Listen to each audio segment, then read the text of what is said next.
Deste-me um mote engraçado para outro ponto que nós discutimos muito aqui também, que tem a ver com a dificuldade hoje em dia que é captar talento e de ser político.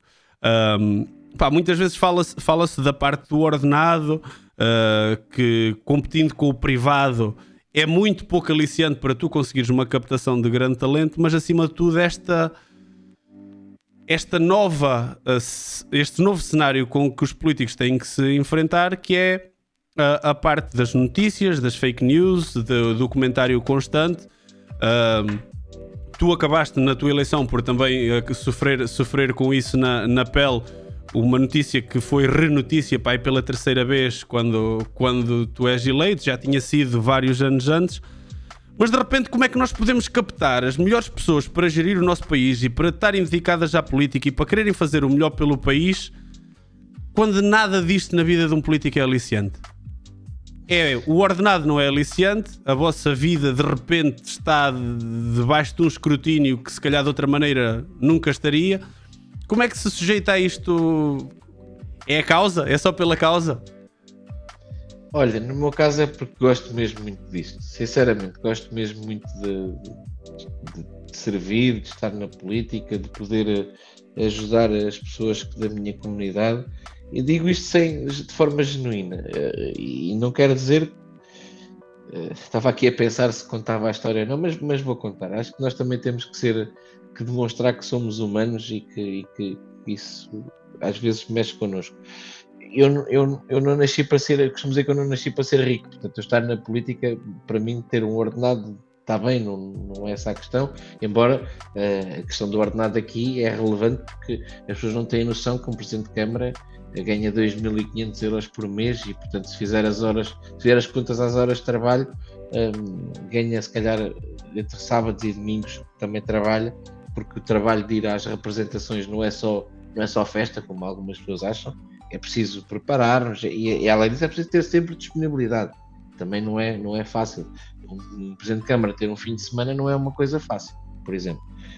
Mas o que mais me custou neste período, Bruno, foi de facto no dia em que tomei posse como Secretário de Estado, por uma notícia, como tu disseste, era para aí a terceira ou quarta vez que vinha à luz, de uma coisa que eu fiz que é completamente legal, que já foi um processo visto e mais do que visto, foi uma grande opção de gestão. Hoje tomaria exatamente a mesma opção, sem nenhum problema, sem nenhum arrependimento, porque as coisas foram feitas bem e de acordo com a lei, mas dizia-te eu, no meio disto, teres,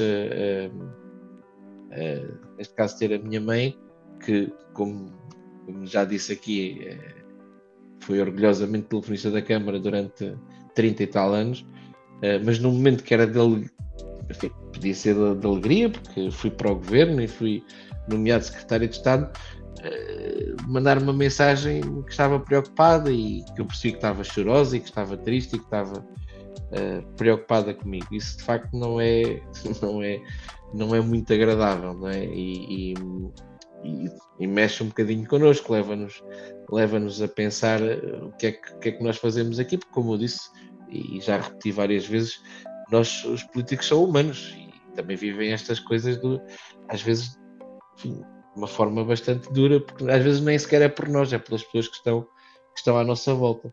Mas eu acho que nós temos que olhar para a política como um serviço público, e faço esse serviço público e tenho a certeza e conheço suficientemente bem o nosso Primeiro-Ministro para dizer que ele que também passou por algumas questões bastante complexas que envolveram a sua família nestes últimos tempos, mas nós olhamos para isto como um serviço público e, portanto, acho que não são estes obstáculos que nos vão demover de continuar a olhar para o serviço público como um grande desafio e, sobretudo, com o desafio grande de ir ao encontro da vontade e das necessidades dos nossos concidadãos. E por isso é isso que me move na política e dificilmente este bichinho sairá de mim, embora, enfim, também não faço questão de me eternizar na política, porque também acho que são precisas ideias novas e hoje eu vejo pessoas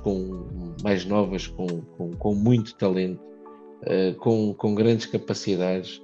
Enfim, não é por estar aqui contigo, mas ainda há dias comentava isso, porque de facto é bom ver pessoas como tu que também se preocupam com a vida em cidadania, e o que tu estás a fazer aqui, o que vocês fazem aqui nestes chats. Eu tenho pena de não estar aqui a ver o chat, porque seria interessante também poder ir interagindo com os nossos telespectadores, né? Mas de facto também prestas aqui um bom serviço, porque é uma comunidade que, ou se calhar às vezes tens mais visualizações aqui neste teu programa do que se calhar às vezes é RTP3 ou uma coisa do género. Não estamos nesse nível ainda. Estou contente. Porque um comentário um bocado à parte. Olha, por acaso estavas a falar, entre o Ângelo está aí, estávamos a falar há bocadinho dele, parece que nos ouviu e apareceu aí para dizer um olá. Já deitou os miúdos, agora já pode. Já pode aparecer aí. Também passou por aí a Isa, também para dar um olá. Há algumas caras conhecidas, a maior parte não são, como é óbvio, porque o pessoal que costuma estar por cá. Mas parece que foi de propósito, porque eu estou dedicado a este projeto 3 meses. Eu pus uma licença sem vencimento e não estou a trabalhar estes 3 meses, e o governo cai na semana em que eu começo o projeto. Ou seja, eu de repente ganhei aqui conteúdo para trabalhar. Parece que vocês fizeram de propósito para isso. Eu acho que o governo caiu só por causa disso. O pessoal diz que sim, que eu tive alguma mão. Eu juro que não tive nada a ver com o assunto, mas é uma brincadeira que nós temos aqui, porque coincidiu mesmo na semana. A semana em que eu comecei a fazer isto o tempo inteiro foi quando caiu. Como é que é, rapazolas? Só uma pequena pausa, já voltamos para o vídeo, só para vos pedir para deixar o vosso like, subscrever e, se puderem, seguir nas redes sociais Bruno Mestre com 0 no lugar do O. Agora, vamos voltar para o vídeo. Mas a minha pergunta, voltando à pergunta, é, por exemplo, como é que tu, para captar um grande quadro, por exemplo, para um cargo de ministro, como é que se convence alguém a deixar o privado e a sua vida no cantinho e que, de repente... Nós sabemos que muitas vezes acabam por ser pessoas que já têm história no partido, que trabalharam, muitas vezes têm que ser pessoas que são reconhecidas nas áreas, mas têm quase que ser melhor gestor de equipa do que propriamente alguém excepcional tecnicamente. Mas como é que se continua a captar? Agora há bocado estávamos a falar do afastamento dos jovens da política, e eu agora estou-te a perguntar como é que se captam estas grandes pessoas da sociedade civil para a política. É possível ainda? Eu julgo que sim. Felizmente há muita gente que tem sentido de Estado, que olha para a política como a prestação de um serviço público, mas ainda há poucos meses ouvia o presidente do BPI, quando lhe perguntavam se ele estaria disponível para ir para a política, ele disse que nestas circunstâncias, com este circo mediático e onde se utiliza muita mentira, muita pós-verdade, enfim, muita desinformação, muitos comentadores que não estavam habilitados sequer a comentar aquilo que estavam a comentar, ele dizia que não, e de facto para algumas pessoas que nunca fizeram este serviço público, eu julgo que se torna bastante difícil, porque nem é só a questão do ordenado, porque muitas pessoas até poderiam vir abdicando do ordenado. Não é o meu caso, que preciso de trabalhar, independentemente de ser na política ou fora dela, que também já trabalhei muito fora da política, mas eu preciso trabalhar. Mas há pessoas que não, mas a questão muitas vezes é o exagero do escrutínio que já se tem, ou seja, até parece que as pessoas não podem ter uma vida antes da política. Obviamente que as pessoas que não estão na política têm o direito a ter a sua vida. Quando vão para a política não podem apagar aquilo que fizeram no passado. Eu costumo, quando se fala nesta questão da empresa do seu primeiro-ministro, eu dou um exemplo mais simples. Se ele tivesse um restaurante, tinha que o fechar? Tinha que o vender? Tinha que o dar? Não, enfim, o restaurante continuaria a servir refeições.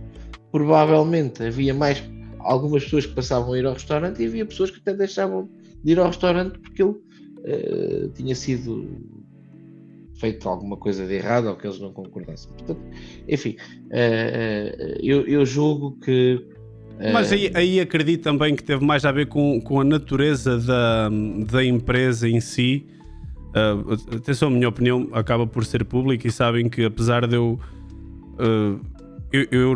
a maneira como acontece, pareceu-me que no Parlamento aquilo foi levado a um extremo em que já não dava bem para ninguém voltar atrás a determinado ponto, e fiquei um bocado desanimado porque, acima de tudo, parece-me que as coisas vão ficar muito parecidas com o que estavam antes, e nós temos aqui 2 meses de paragem que no final...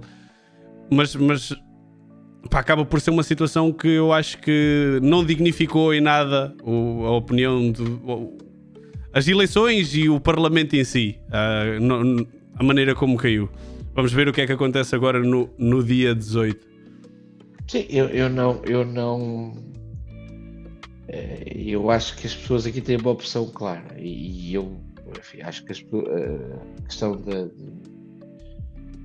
famosa SPI não viva foi levada a um extremo também porque nunca se imaginou, pelo menos eu nunca imaginei, que o facto de alguém ter uma empresa no passado pudesse chegar ao ponto que chegou a discussão política à volta da empresa, porque eu relembro que a primeira moção de censura que surgiu no Parlamento relacionava a SPI não viva, e não foi o primeiro-ministro que o fez, foi o Chega que o fez, que relacionava isso com a lei dos solos. Portanto, o primeiro-ministro foi dando as explicações todas que foram pedindo, e aliás o Partido Socialista, por exemplo, nunca pediu explicações por escrito. E aquilo que eu acho e que eu espero é que as pessoas agora possam fazer a avaliação, não só disso, enfim, mas também têm direito de o fazer, mas a avaliação sobretudo daquilo que foi a ação governativa e daquilo que os 2 candidatos a primeiro-ministro podem fazer pelo país. E, portanto, temos aqui 2 projetos diferentes, liderados por pessoas diferentes. Um projeto da AD, liderado por Luís Montenegro, que quer continuar este trabalho, e um projeto do Pedro Nuno Santos, que quer voltar àquilo que foi a governação socialista há um ano atrás. E ainda há pouco falavas das questões das opções do futuro. Já agora um tema onde houve também consenso foi o tema que o Partido Socialista, e nomeadamente o Pedro Nuno Santos, nunca conseguiu resolver, foi o tema do aeroporto, que finalmente nestes 11 meses foi decidida a localização do novo aeroporto e vai avançar a localização do novo aeroporto, e lá está, isso é algo que já não será este primeiro-ministro a inaugurar, de certeza. Nem este, nem o próximo, nem o outro.